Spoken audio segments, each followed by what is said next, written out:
Still good morning, right? Good morning. I think just like most first practices, great energy.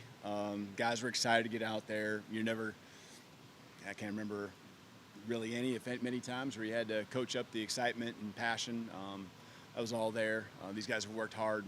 We're excited about practice one. So, you know, always going to be far from perfect, but each side had its moments and, made plays, and that's what you want. I love being the head coach in those times, right? Because the assistants, they want every play to be perfect, and so, they win half, they lose half the time. I get to win all the time because I just choose the side that wins on that play. But no, it's good having that give and take, and I felt that's what we had, and just welcome to the South, right? For me in particular, just practice and a little bit warmer than the rest of the summer. It hit us here with practice one. So guys grinded through it. I thought actually they kept getting stronger as the day went on, which is what you want to see. And, they kept their spirits high through the very last rep. Kalen, for a guy like Ryan Williams, what was going to be key for him through these preseason practices to develop so he can be ready to play at this level? Yeah, consistently just in this trajectory on up.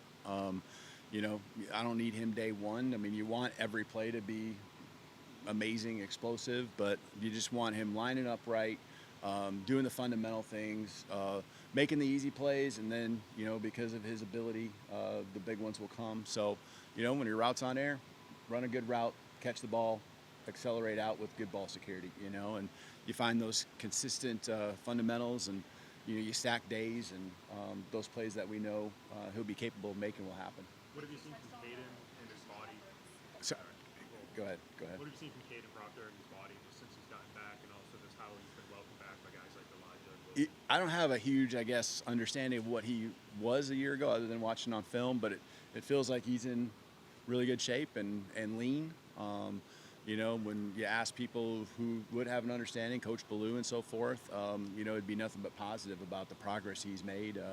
Strength and explosive numbers, I know, are up. That's facts, that's real. And then also just the way his body looks, leaner. I mean, he's just so dense and just got so much mass. He's going to be big no matter what. So loved his demeanor out there. It's good to have him back.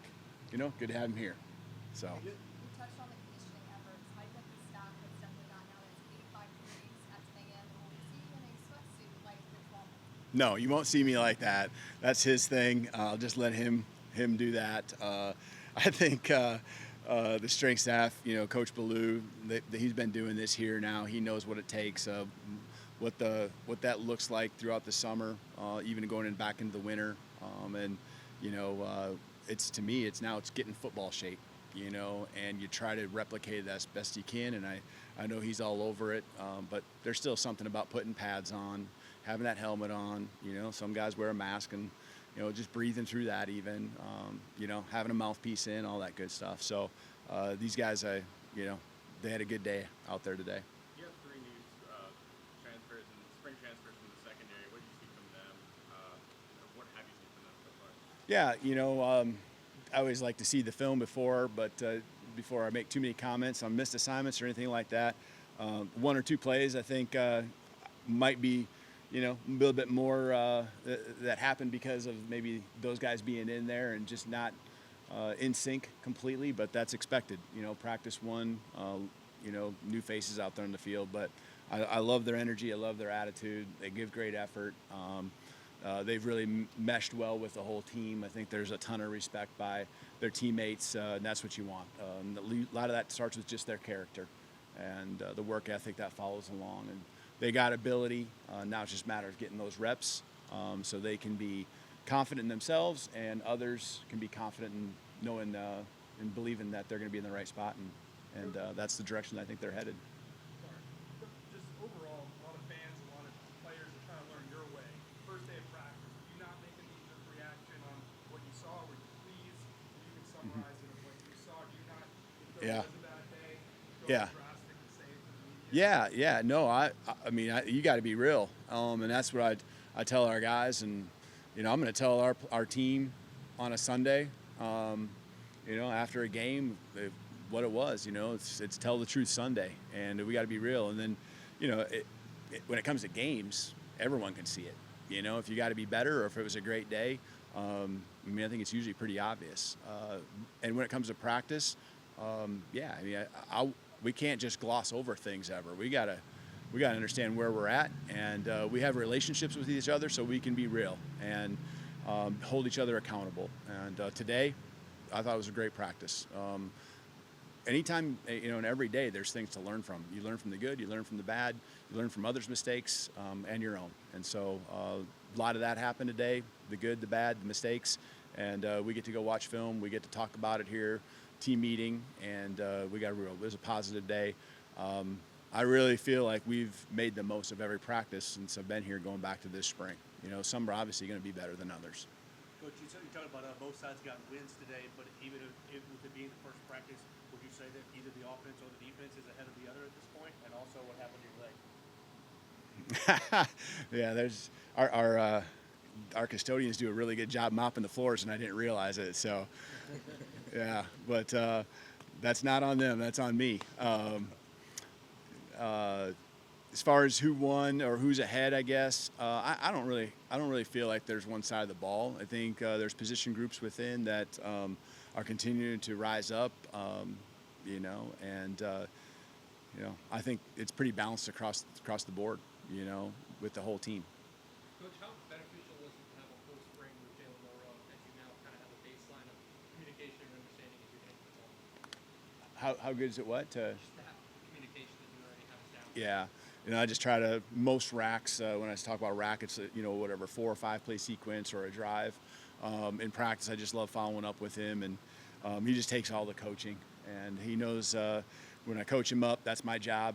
We talk about, teaching and critiquing and demanding, excellence and the best. And he takes that, and every play looking for it, and working to be better. I thought he had a really solid day all around, and I know he's far from reaching what he'll be even come next week, much less the first game. Is there any difficulty so far getting guys used to morning practice versus kind of being used to the afternoon? Yeah, I think certainly. I think that a few guys, even though we really pushed it hard, I think they underestimate the just the fuel they got to get in their bodies. And so, which leads to cramping and things like that. So they'll learn from it. That's part of this process. That's part of, we talk about them grinding every day, refining everything, whether it's note-taking in the meetings, to their craft and the technique they have, to, man, I got to eat more. I got to get more sleep. Got to drink more, hydrate and all that. So I think there's a couple of guys, when you go really follow up on, the cramping, is like, what'd you eat? And they didn't eat enough, and so that will become a positive because throughout the week, we don't want that cumulative fatigue that can happen. And by practicing and the schedule that we'll be on, I just feel like we got it down to where these guys will understand it and be able to adjust accordingly and take advantage of it, not fall fatigued to it. How can you experience that Deshaun Jones help that corner with so much youth at that spot?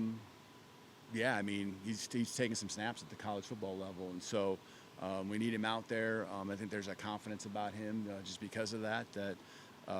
We need in our program always, but also in that position room. And all of those guys. The cool thing is, I think they all respect each other and just pushing each other, learning every single day. And Coach Mo's doing an awesome job. How important is fall camp going to be for the offensive line, just meshing with Parker back, Hudson with safety, Caden back? Yeah, it's huge. It's huge. I mean, that's where it all starts.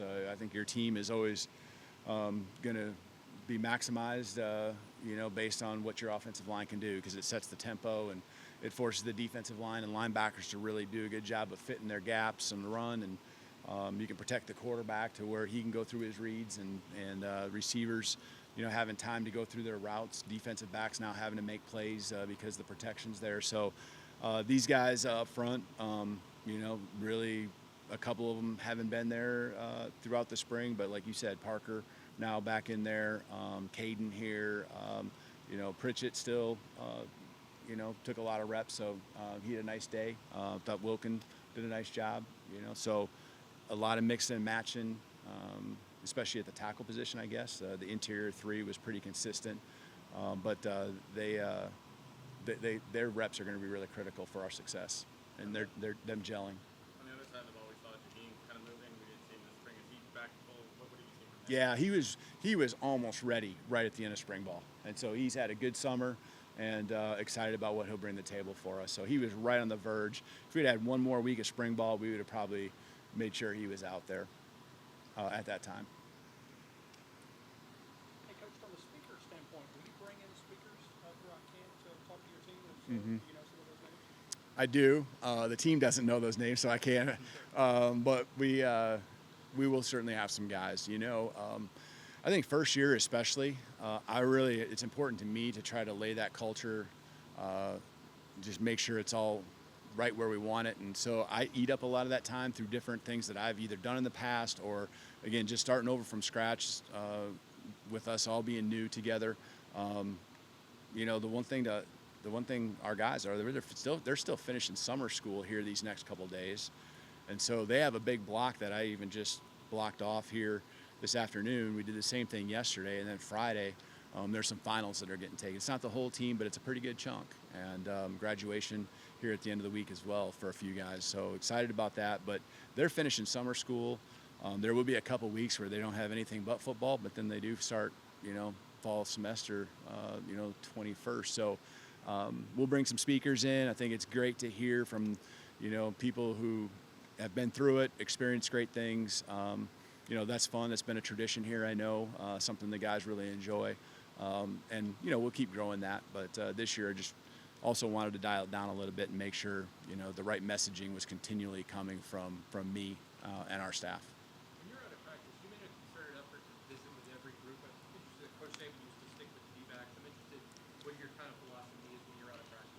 Yeah, I guess if I'm going to expect that I have a relationship with all of them, I need to really be able to get around, and they need to see me and that I care about their progress and can coach them up and sitting in the meeting rooms with them, knowing exactly the details that they're being taught so I can emphasize it to them as well. And when they come up and see me in my office, it's not just general conversations, and it's we can pop on the film and really talk through because I know what's being taught. I know, the reps, and we have that relationship, and that's to me part of, what Phil is a strength of myself and the staff, is us all working together, us all the players just feeling like, man, coach isn't just caring about this position or that side of the ball. I know this is kind of a Nick Saban question, but he had the straw hat. Kind of picking up on that. I asked him meeting days now, guys.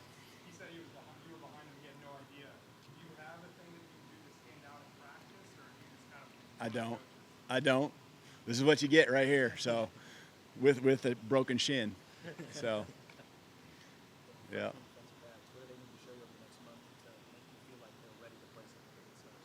Yeah, they had a good spring, and this is again, they got some of the install again and got some of the technical work in the summer, but now here they get it another time around. And so, that growth, you always say growth from year one to year two. To me, it's from the spring to the fall. It's the second really full install and time that they've kind of heard the lingo, the language, how they're being taught, the reps. And so what we need to see from them is just taking that next big step. And then much like the question with Ryan, also being a younger guy on offense, you just want to see that consistency. Consistency builds trust, and that trust is just going to be something that whether old or young, we all got to gel, and whoever's on the football field, there's got to be that trust within, so they can have confidence and go out there and make plays. Anything else? All right, appreciate it. Roll Tide. Thanks.